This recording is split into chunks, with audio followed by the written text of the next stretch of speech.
Saben. Nggih. Kali dipun sami Pak nggih. Kita witi. Bismillahirrahmanirrahim. Assalamualaikum warahmatullahi wabarakatuh.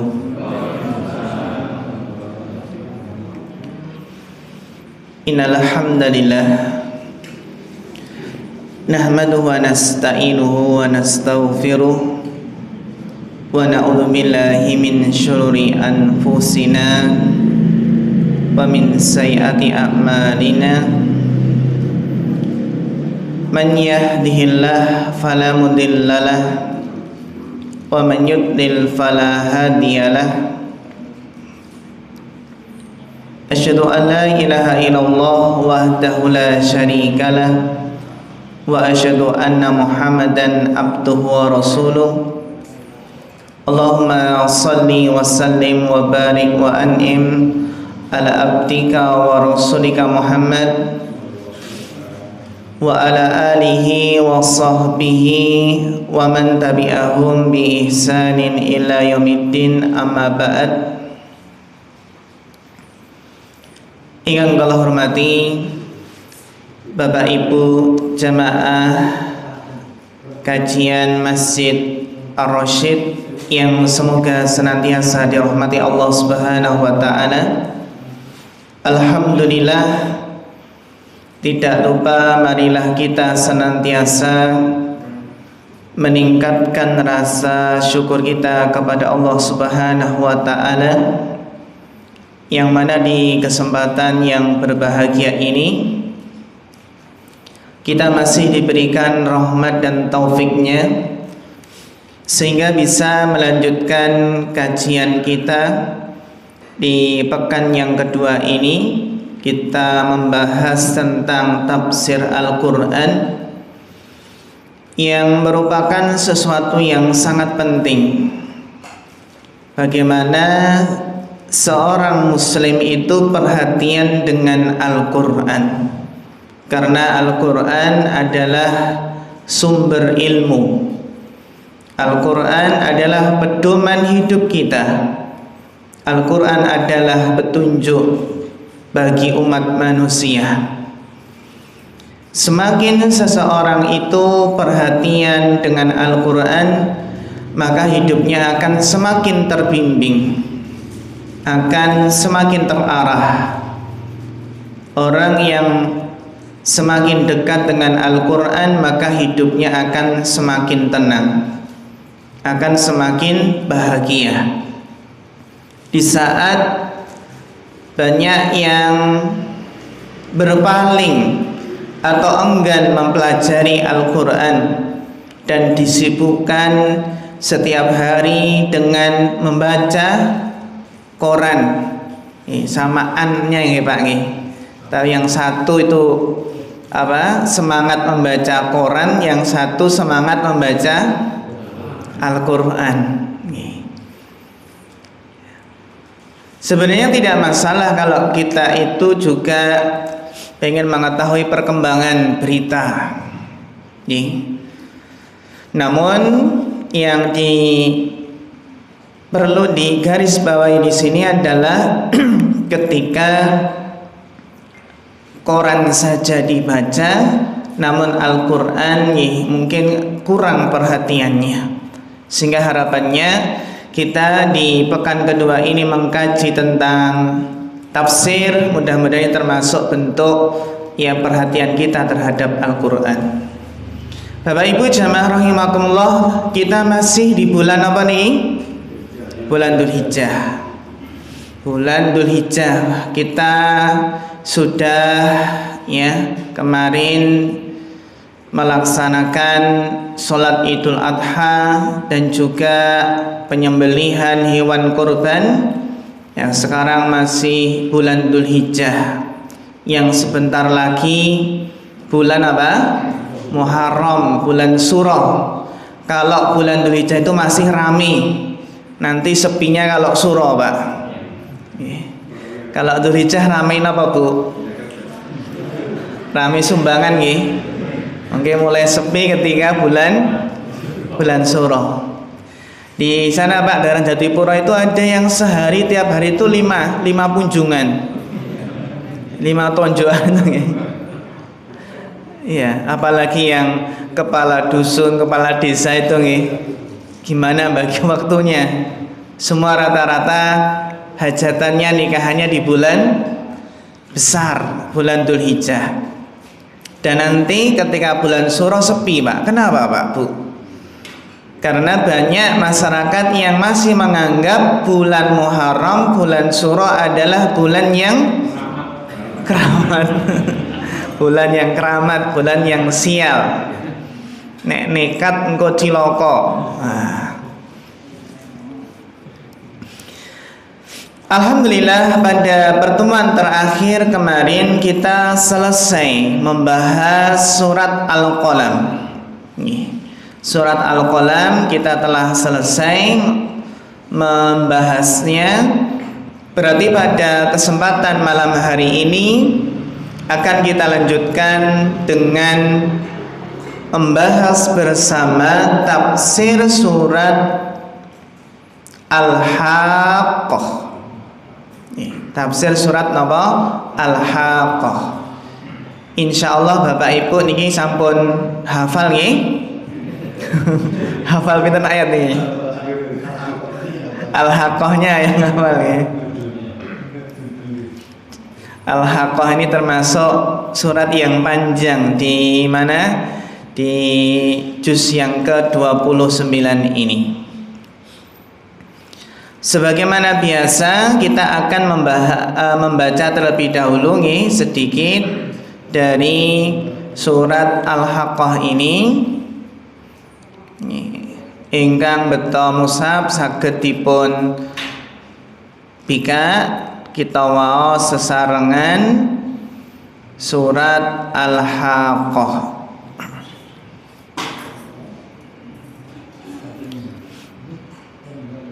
Surat Al-Haqqah itu setelah surat Al-Qalam.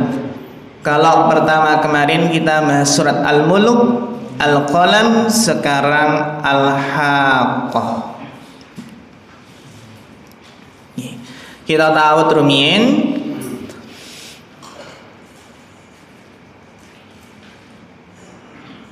A'udzu billahi minasy syaithanir rajim.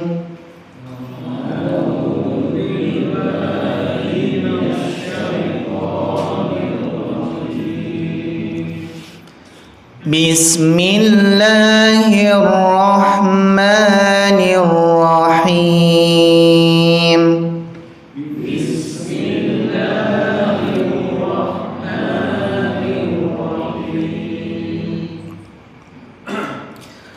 Al-Haqqah.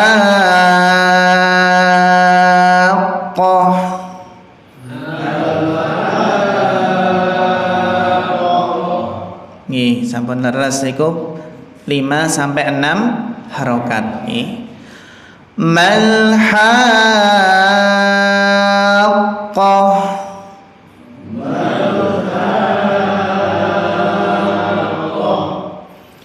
Wa ma adraka mal haqqah.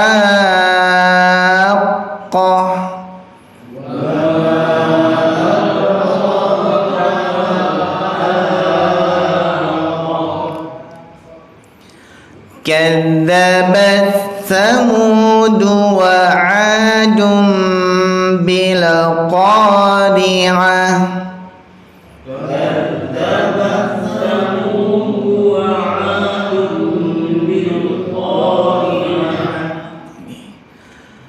فأما ثمود فأهلكوا بالطاغية.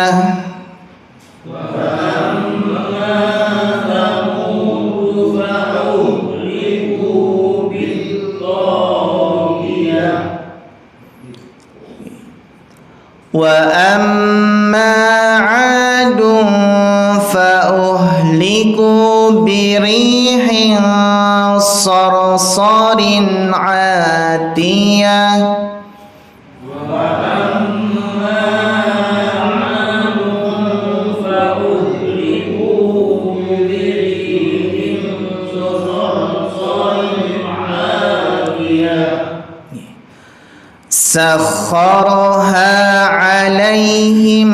sab'a layalin wa thamaniyata ayyamin husuma.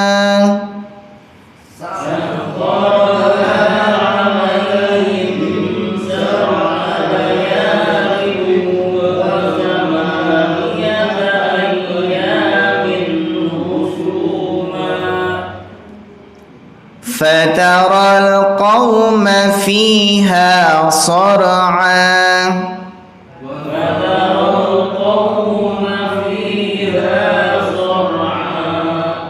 كأنهم أعجاز نخل خاوية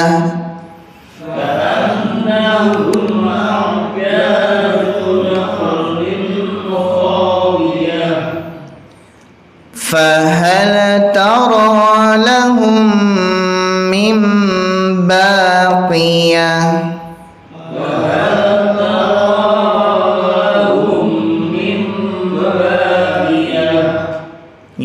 Alhamdulillah. Monggo Bapak ingkang beto terjemahanipun saged dipun waos. Aku berlindung dari godaan setan yang terkutuk dengan nama Allah yang Maha Pengasih, Maha Penyayang. Hari kiamat. Apakah hari kiamat itu? Dan tahukah kamu apakah hari kiamat itu? Kaum Samud dan Ad telah mendustakan hari kiamat. Maka adapun kaum Samud, mereka telah dibinasakan dengan suara yang sangat keras. Sedangkan kaum Ad, mereka telah dibinasakan dengan angin topan yang sangat dingin. Allah menimpakan angin itu kepada mereka selama 7 malam dan 8 hari terus menerus. Maka kamu melihat kaum Ad pada waktu itu mati bergelimpangan seperti batang-batang pohon kurma yang telah kosong atau lapuk. Maka adakah kamu melihat seorang pun yang masih tersisa di antara mereka? Matur suwun sangat Bapak, terjemahanipun iku kirang langkung nggih menika isi utawi terjemahan ingkang nggambaraken isi saking awal-awal ayat di surat Al-Haqqah punika. Allah Subhanahu wa taala berfirman Al-Haqqah. Karena di sini ayat yang pertama itu adalah Al-Haqqah, maka surat ini dinamakan surat Al-Haqqah. Yang turun sebelum Nabi SAW hijrah ke Madinah. Bapak Ibu, jadi Al-Haqqah itu adalah salah satu dari nama hari kiamat. Karena hari kiamat ini memiliki nama-nama yang banyak. Masing-masing nama itu memiliki arti dan makna tertentu. Seperti di antara nama hari kiamat adalah As-Sa'ah. Dinamakan As-Sa'ah karena hari kiamat itu datangnya secara tiba-tiba. Juga hari kiamat itu dinamakan Yaumul Qiyamah. Yaum itu hari, Qiyamah itu berbangkit. Itu di mana hari kiamat itu adalah hari, kalau qiyam juga secara bahasa maknanya berdiri, Pak. Hari di mana manusia itu nanti berdiri dalam waktu yang sangat lama. Berdiri di mana, Pak? Di padang mahsyar.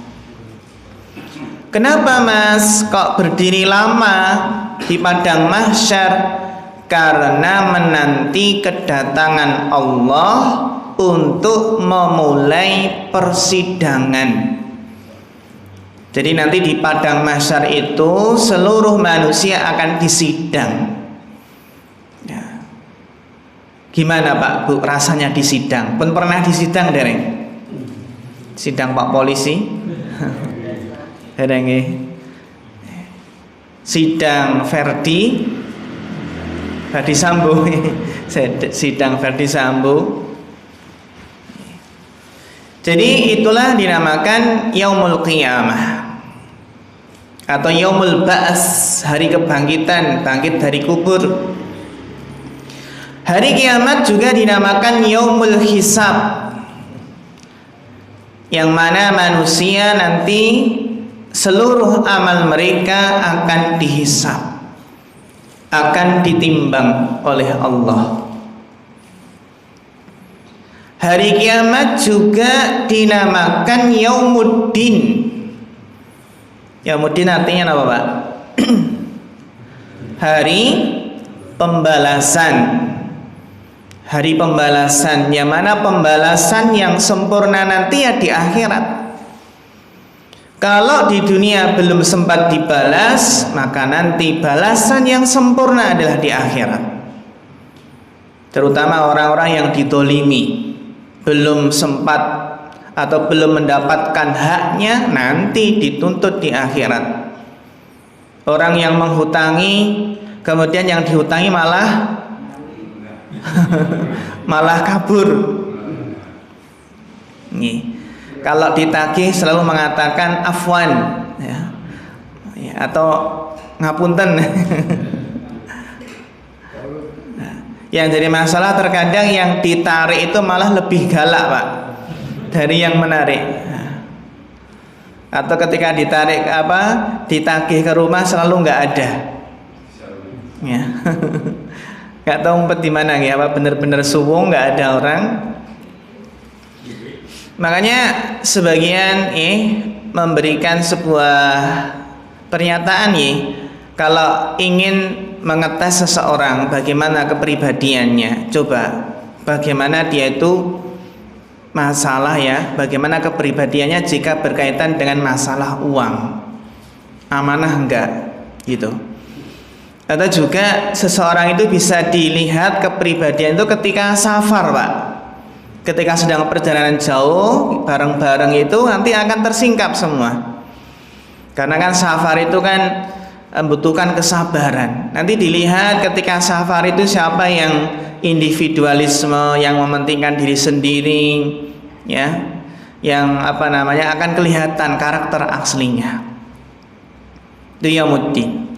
Kemudian di antara nama hari kiamat adalah Thomatul Kubro, At-Thomatul Kubro, yang bermakna malapetaka yang menimpa seluruh manusia. Thomah, menyeluruh. Jadi malapetaka yang akan menimpa seluruh umat manusia, nggak ada yang lepas. Meskipun dia pengen nanti, berencana kalau bumi itu kiamat, nanti pengen pindah ke planet Venus, planet Mars. Di sana katanya ada tanda-tanda kehidupan, meskipun mungkin udaranya dingin, meskipun mungkin gravitasinya itu malah nanti mengambang di sana. Mereka anggap kalau bumi itu kiamat, planet-planet yang lain nggak kiamat. Padahal ya seluruh alam semesta, seluruh galaksi, seandainya galaksi Bima Sakti yang mereka namakan dengan Bima Sakti atau Andromeda dan seterusnya. Hari kiamat juga disebut dengan As-Sakhah. Fa idza ja'atis sakhah, yang bermakna hari kiamat itu hari ditiupkannya sangkakala yang sakhah, yang memekakkan telinga karena suaranya yang begitu keras. Itu dikatakan nafhatul faza, yaitu tiupan yang mengagetkan, seluruh makhluk kaget. Yaumul faza, yang memekakkan telinga. Biasanya kalau kita nggih Pak Bu, ketika tiba-tiba ada suara dentuman keras, bleng gitu nggih, kaget, ini enak, ada apa ini? Apakah gunung mau meletus? Nih, suara yang keras.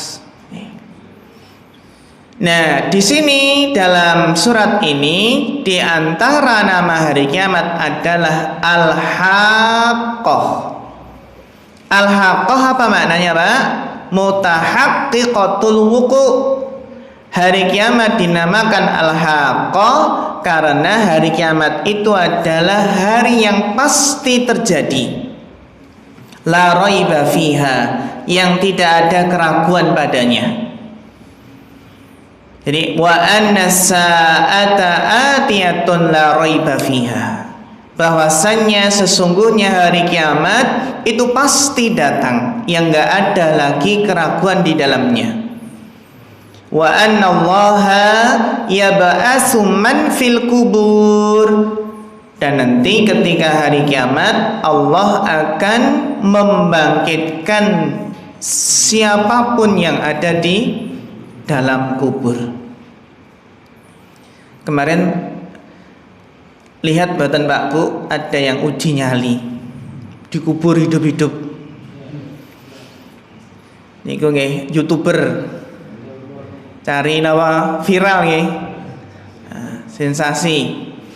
Itu dikubur dados ngagem nika oksigen. Di oksigen terus dikubur niku nggih gali lubang, tapi nanti kasih papan-papan itu loh Pak, papan itu, jadi kan nanti nggak kurukan tanah. Kemudian dikasih oksigen, setelah itu juga ya persis tali pocong gitu. Terus di dalamnya itu ceramah mengingatkan tentang kematian, tobat, segera tobat gitu nih. Terus dikasih ular Pak Bu, dalam kubur itu dikasih ular, bahkan ada ular piton besar gitu. Ini ada ular piton besar. Akhirnya ceramah itu di kuburannya itu dikelilingi banyak orang kampung-kampung ya terdekat di situ. Awalnya mulai ceramah ya mengingatkan tentang kematian, akhirat, tiba-tiba teriak-teriak, oksigennya kurang gitu. Oksigennya kurang gitu ya. Oksigennya kurang gitu sambil ceramah. Sambil apa? Ularnya itu udah nyentuh ke mata, hidung, ada ular besar juga. Jadi banyak ularnya. Karena kameranya itu ada sinar inframerah ya, jadi kelihatan. Teriak-teriak oksigennya mati ya. Akhirnya apa? Langsung buru-buru didudah nih, didudah. Ketika didudah itu sudah pingsan. Bablas mboten niki, Pak. Berarti keinginannya apa? Terkabulkan kan? Ada yang mungkin iseng ketika gali kubur itu iseng. Coba tak pas ora itu nih. Ada yang lahat itu dia iseng gitu ditempati itu. Besoknya apa? Meninggal ya. Besoknya meninggal. Jadi di sini yang namanya alam kubur atau perkara sini ya, itu tidak boleh main-main gitu nih. Ya.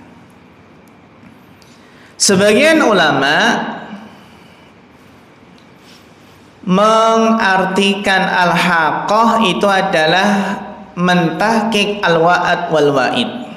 Al-haqqah artinya adalah bahwasanya Allah pasti akan merealisasikan, mewujudkan janji dan ancamannya. Jadi seluruh janji, seluruh ancaman dari Allah itu pasti Allah wujudkan.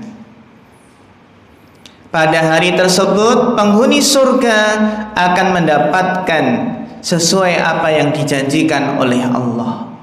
Dan penghuni neraka pun juga demikian akan mendapatkan sesuai apa yang diancamkan kepada mereka. Oleh karena itu dalam surat ini ya Allah menyebutkan azab yang menimpa kaum Ad dan kaum Samud. Kaum Ad dan kaum Samud yang nanti dalam ayat setelahnya. Itu makna yang kedua nih. Jadi al-haqqah tadi yang pertama apa? Pasti terjadi. Yang kedua Allah pasti merealisasikan janji dan ancamannya.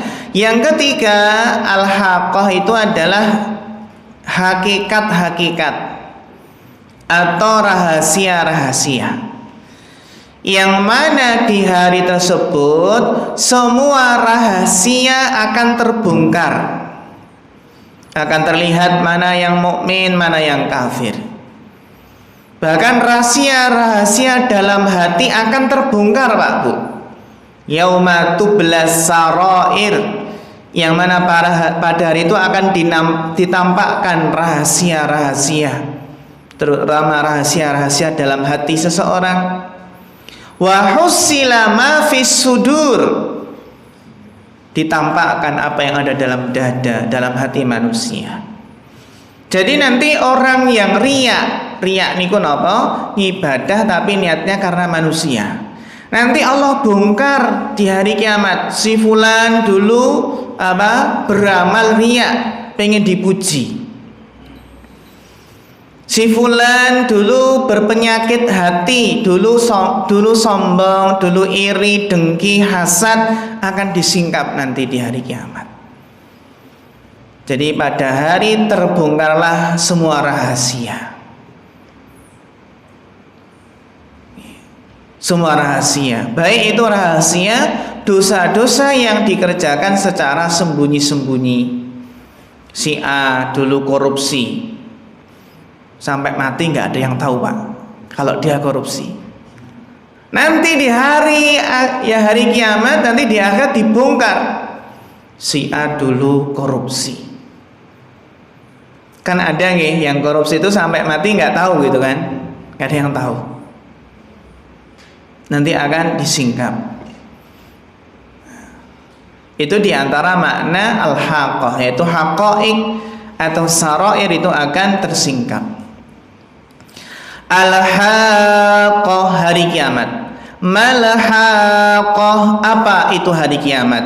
Wa ma adraka mal-haqqah, dan tahukah kamu apa itu hari kiamat? Sampai diulangi 3 kali. Menunjukkan apa? Pertanyaan diulangi 3 kali itu menunjukkan betapa agungnya hari tersebut. Kemudian setelah itu Allah menyebutkan kisah-kisah kaum terdahulu yang ditimpa adab yang pedih.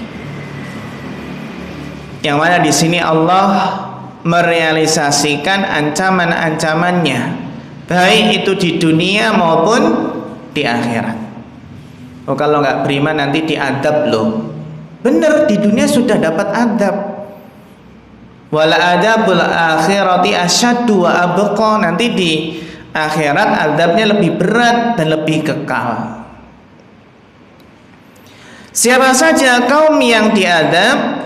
Kadzabat Tsamud wa 'Adun bil qari'ah.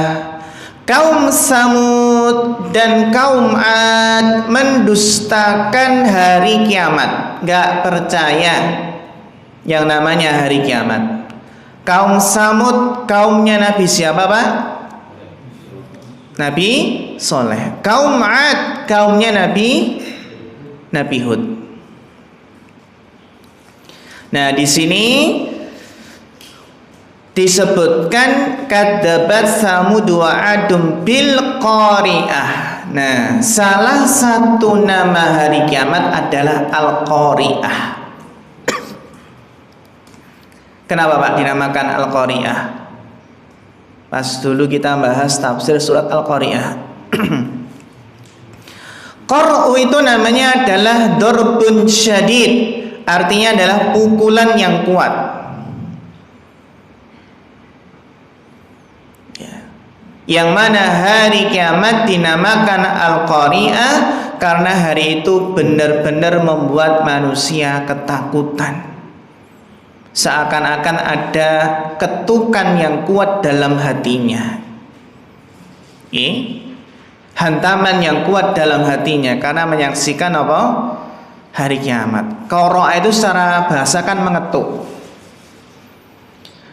Kalau seseorang mengetuk pintu itu biasanya mengetuk dengan keras, terutama ketika apa?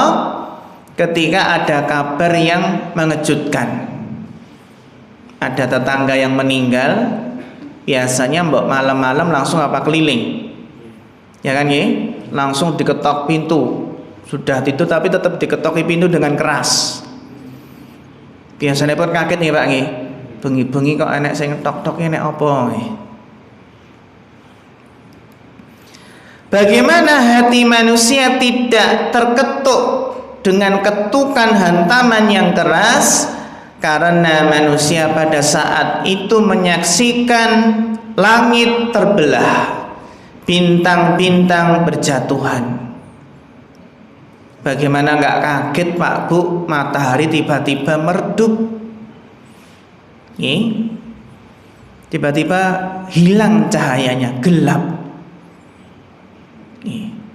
Jadi memang mengerikan kondisi ketika hari kiamat. Kemudian Allah menyebutkan kaum Ad dan kaum Samud secara khusus. Ternyata Pak Bu, kaum Ad dan kaum Samud ini ternyata kaum Arab. Jadi termasuk orang Arab yang dikenal oleh suku Quraisy yang dinamakan dengan Al-Arabul Badiyah, Al-Arabul Baidah. Al-Arabul Baidah itu adalah kaum Arab yang telah punah. Kaum Arab yang telah apa? Telah punah. Jadi surat Al-Haqqah ini turun kepada Nabi SAW tatkala Nabi di Mekah berhadapan dengan suku Quraisy secara langsung. Ya. Kaum Quraisy yang itu orang Arab. Nah, di sini Allah menyebutkan contoh kaum Ad dan kaum Samud sebagai contoh agar mereka kaum Quraisy itu sadar. Agar apa? Agar sadar. Dan ini memang sudah punah karena ketika Allah membinasakan suatu kaum itu enggak tersisa Pak, enggak ada yang tersisa. Semuanya meninggal. Seperti dulu nih di Banjarnegara itu kan ada kampung namanya Lagetang nih. Kenapa Pak? Itu yang kampung yang terkenal dengan maksiatnya. Itu kalau apa namanya? Itu kan di Pegunungan Dieng nih. Lagetang itu kan ya dusun atau dusun di Dieng yang hilang. Ya. Kenapa hilang Pak Bu?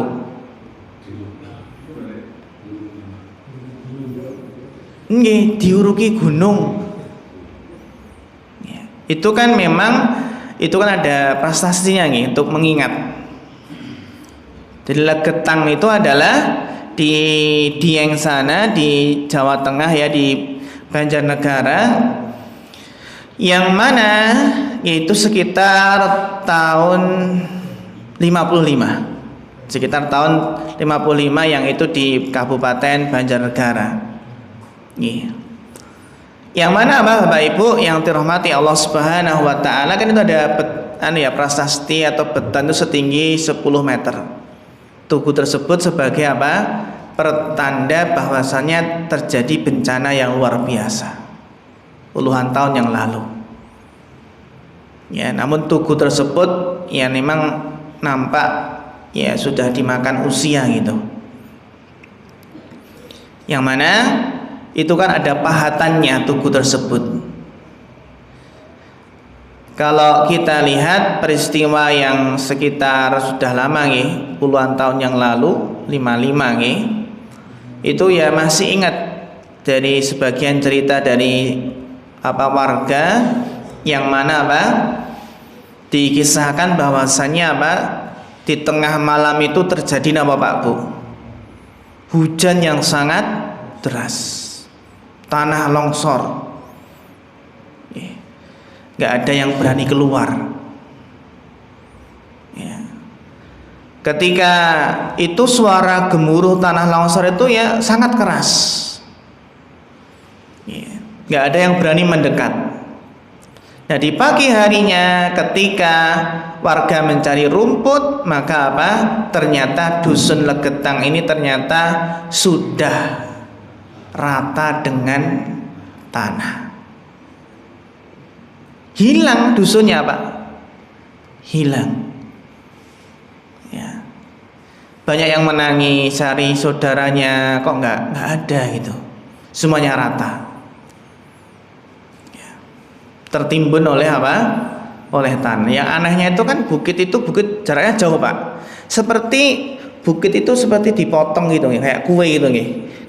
Dipotong gitu terus apa? Kayak diangkat itu, dipindah. Dingin ngeberki ini wow dusun ini. Nah, karena memang terkenal dengan dusun yang penuh dengan maksiat, perjudian, minuman keras, terus perzinahan, bahkan homoseksual parah ini situ. Nah, di sini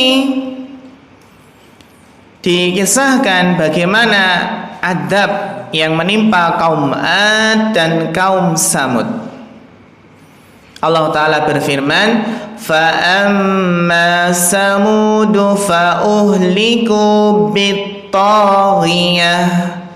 Maka adapun kaum Samud, mereka telah dibinasakan dengan suara yang sangat keras. Jadi Bapak Ibu, suara yang sangat keras itu ternyata bisa membuat seseorang mati. Jadi kaum Samud itu binasa dengan suara yang sangat keras. Toghiyah itu melampaui batas.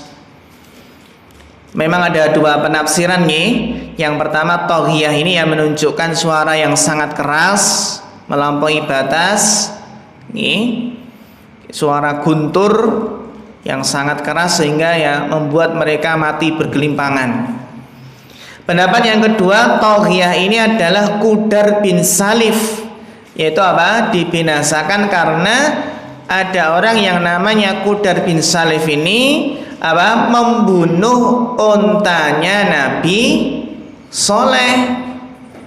Ya, ketika Allah kirimkan unta yang keluar dari batu sebagai mukjizat, dan Nabi Soleh memperingatkan kaumnya jangan diganggu unta ini, nanti akan kena adab kalau diganggu. Ini malah disembelih.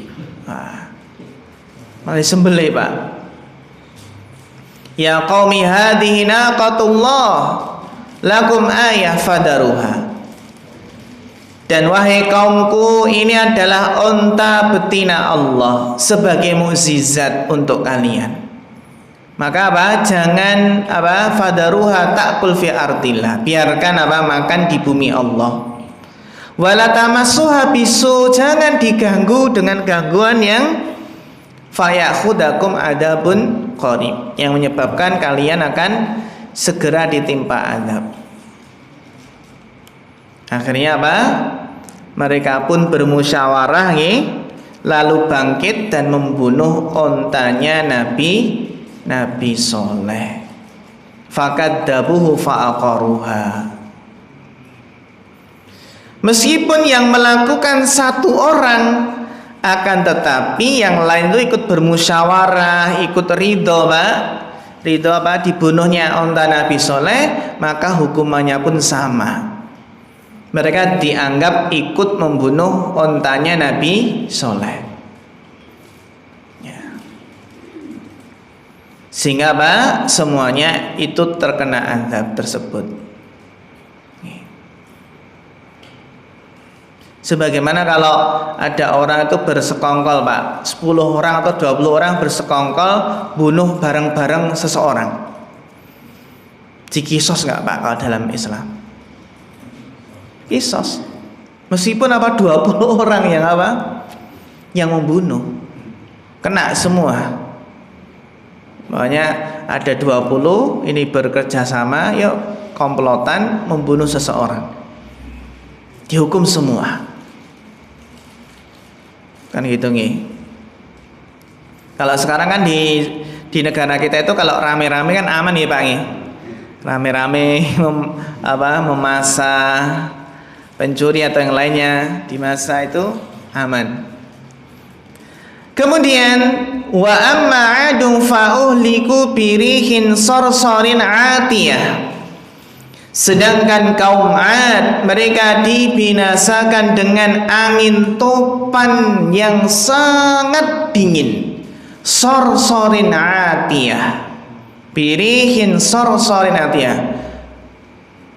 Dengan angin topan yang sangat dingin. Ini bahasa Arabnya sorsor, Pak. Bukan dingin. Kalau kita kan sor-sor ini kenapa? Air itu nggih. Nah, angin topan kan nggih kenceng sangat. Sudah kenceng anginnya ditambah sangat dingin. Nggih, sangat dingin.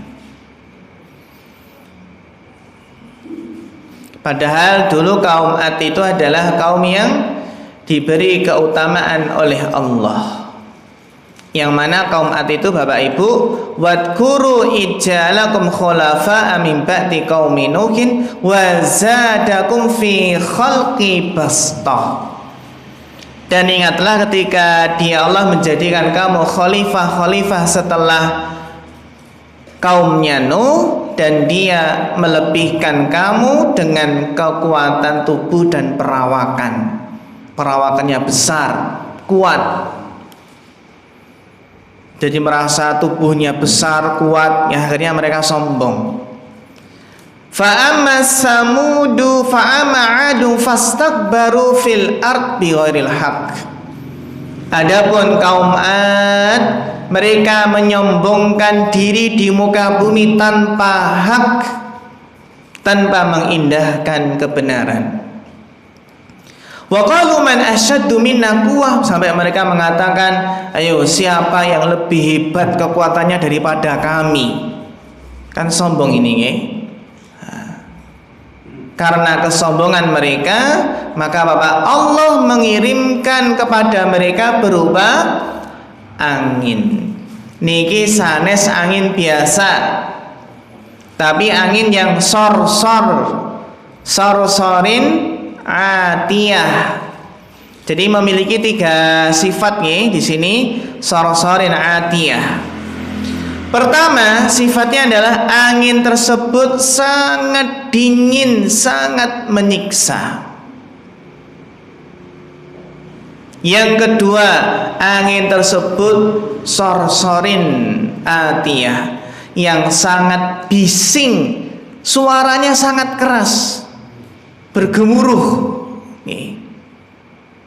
Ini makna sorsor, Pak.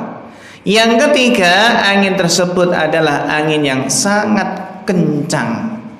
Sudah kencang, dingin, suaranya keras. Bahkan saking kencangnya, Pak, Bu, Allah menggambarkan kencangnya angin ini dalam surat Al-Qamar. Inna arsalna alaihim rihan sarsaran fi yaumi nahsim mustamir tangzi'un nasa ka'annahum a'jazu nakhlim munqair.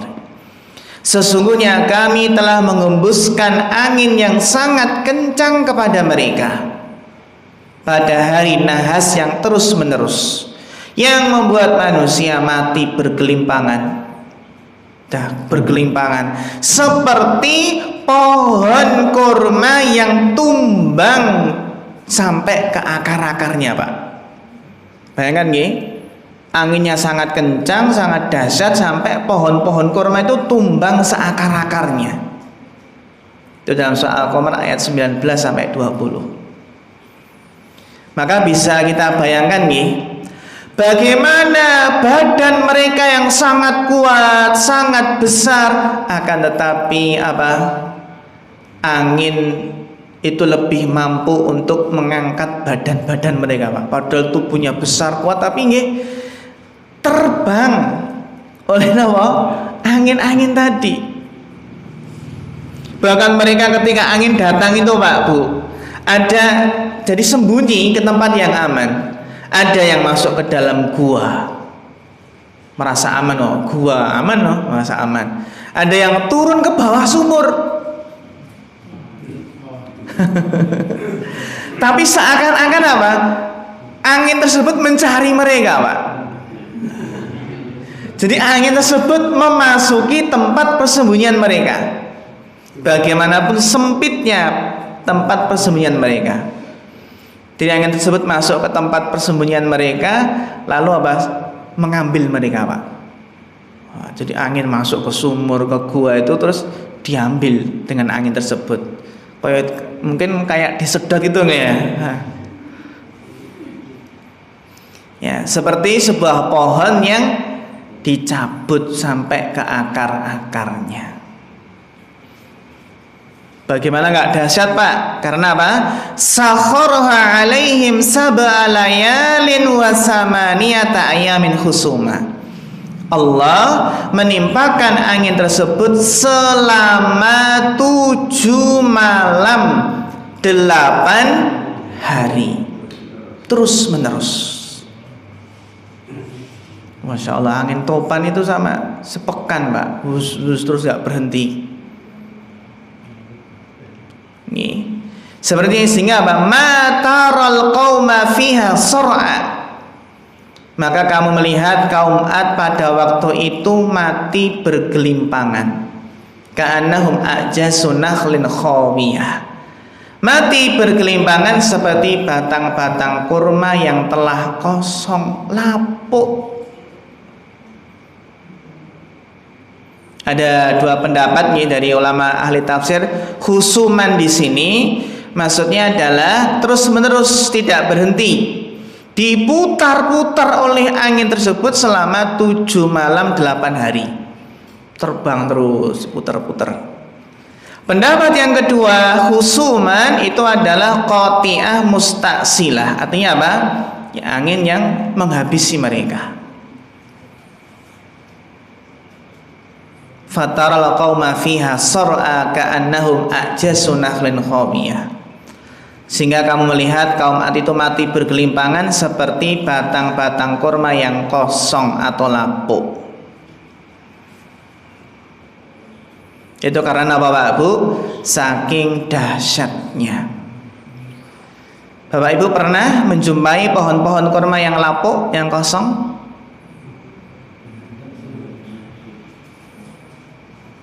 Saya pernah ya.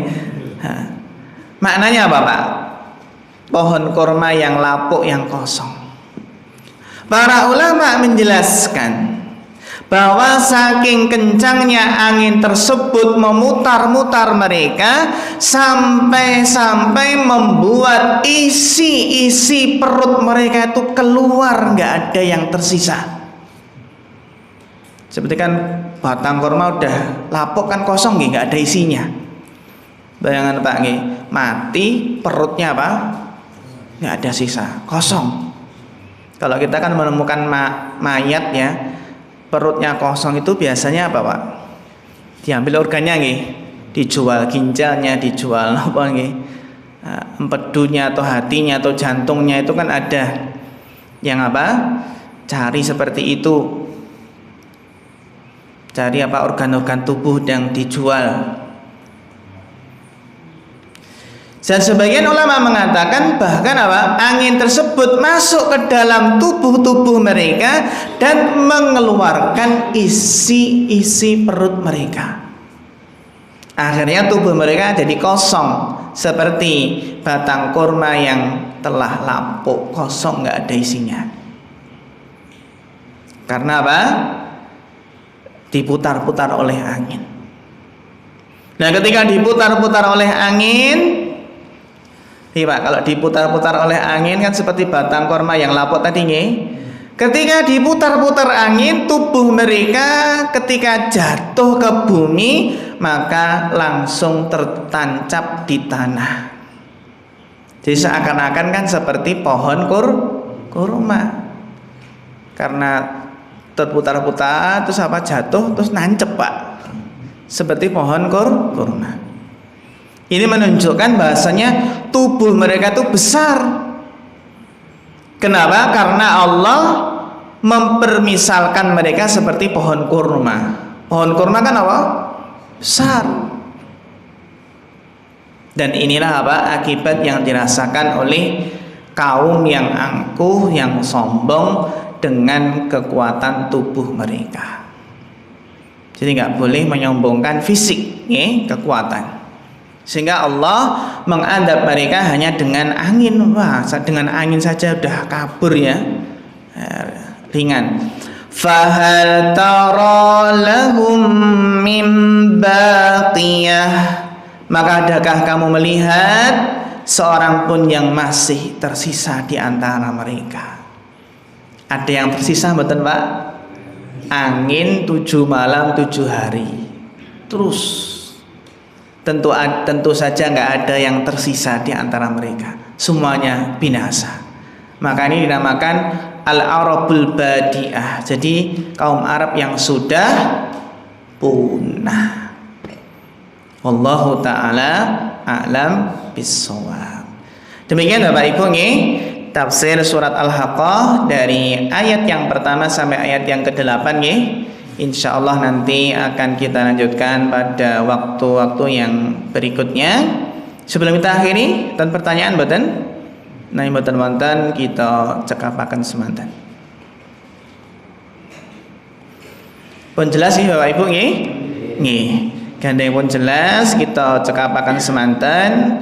Mugi-mugi bermanfaat. Wonten kirang luwihipun nyuwun pangapunten. Fanas'alullaha ta'ala al-huda wat tuqa wal afafa wal ghina. Fa akhirul kalam. Wassalamualaikum warahmatullahi wabarakatuh.